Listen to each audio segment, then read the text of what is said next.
Hey, good morning. How you doing, everybody? What's going on? So yeah, we got no heat here, so we came in to see what's going on. We just had. So we're changing the filter.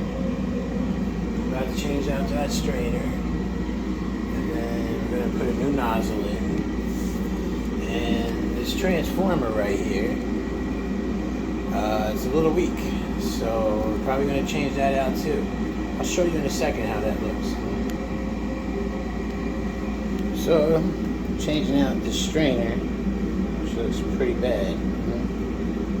So we're going to clean that all up as well. And we're going to put ourselves in here a new strainer that's in this box right here. So now we got this transformer right here. Okay, and this is a 1/2 inch apart. So usually it should arc, or stay arc, and it doesn't. So that means it's a weak transformer right there. Alright? Don't try this at home, people.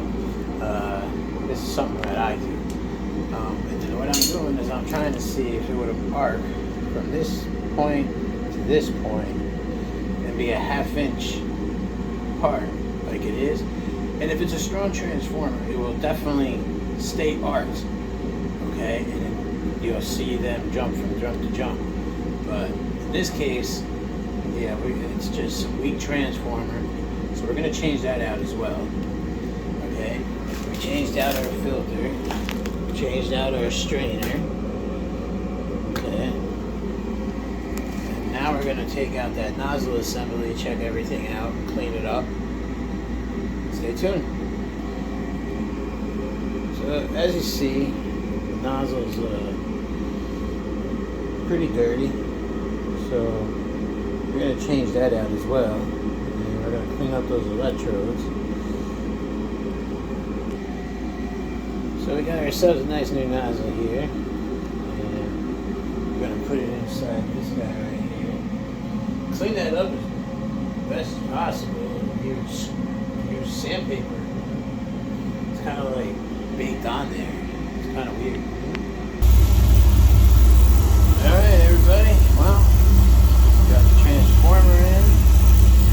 New nozzle, new filter, new strainer. They got fire. They got heat. We'll have a good day now, man. Oh, Bam Bam. Bam's HVAC and Plumbing. We'll get you your heat.